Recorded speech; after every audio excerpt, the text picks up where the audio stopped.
In this tutorial, we're going to recreate this red easy chair. I'm going to close out the Arnold render for the moment, and I'm going to go to my model,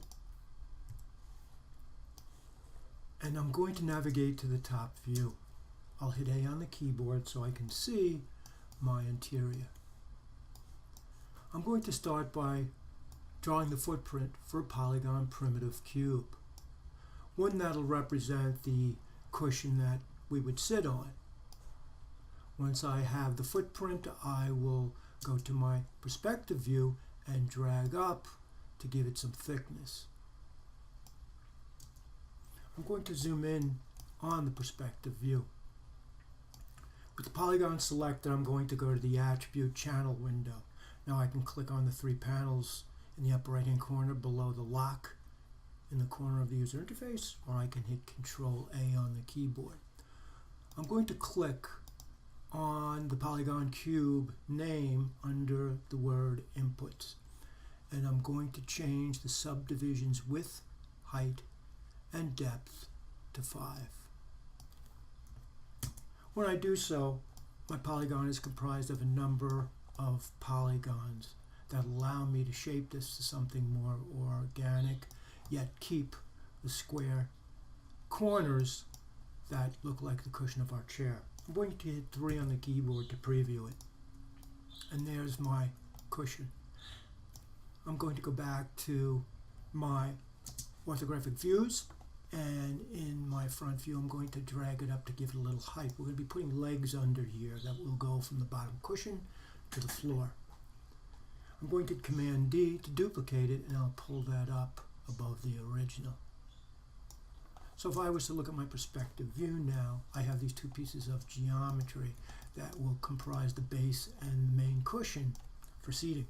I'm now going to proceed back to my orthographic view, and I'm going to duplicate that horizontal cushion shape, and I'm going to move it out, and I'm going to rotate it on the z-axis. Now, if you're not sure what axis to rotate on, hit E, drag on the axes that you want to begin to manipulate, and you'll see in your attributes now where you can punch in a precise number. In this case, I'm going to punch in 90, and now I have a vertical version of that cushion shape.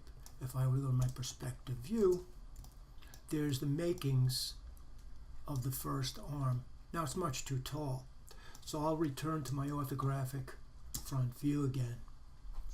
I want to scale that down, but I'd like the bottom of that arm cushion to stay where it is in relationship to the bottom of the chair. So I will hold down D on the keyboard, and I'm going to move the pivot to the base. Now if I hit R for scale, I can scale that down to something more manageable. Now, because there's so much symmetry in a chair, I simply hit Command D and W, and then I'll move that over to the other side. We need the back of the chair.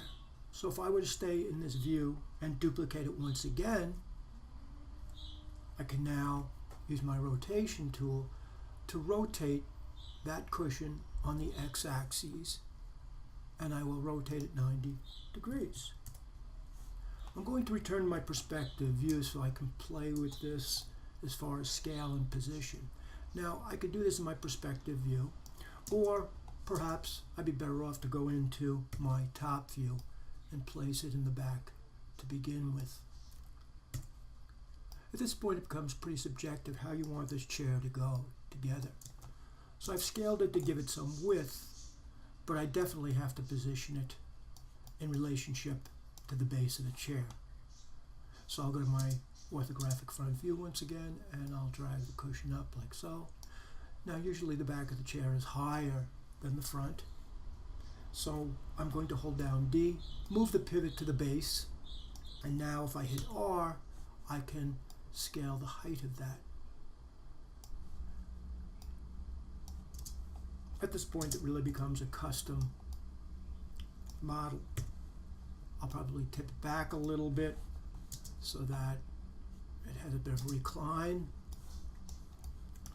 And then I think I'll just tuck it in like so.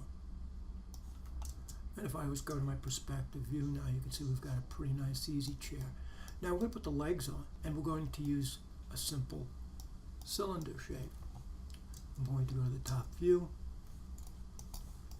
and in the area where my chair is, I'll go to Create, Polygon Primitives, Cylinder. I'll drag the footprint of the cylinder, and I'll return to the perspective view, and I'll give it a little bit of height. Now usually with basic furniture, the bottom of the leg tapers. So I'll right click on my cylinder, choose vertex, I'll grab the bottom vertices, I'll hit R for scale, and with that center blue box, I'll drag to the left and taper. I'm going to go back to my object mode. I'm going to go to one of my orthographic views, and I'm going to move the leg into position. Now I need 3 others. I'm going to go to my top view to position the first one where I would like it to be. And that's pretty good. I'll hit Command D to duplicate. I'll drag the duplicate over symmetrically to the other side. And now I'll shift select the original. Once again, I'll hit Command D to duplicate, and I'll drag the other 2 legs back. So if we return to our perspective view now, we've got our easy chair. I want to show you something with the Arnold renderer that is kind of interesting. And you'll notice that in the Arnold renderer, the smooth proxy appears. So if I don't have to change the polygon count and smooth this further and add a burden to the CPU. When we render with Arnold for still images or animations, we can use the proxy and we won't have to go beyond that.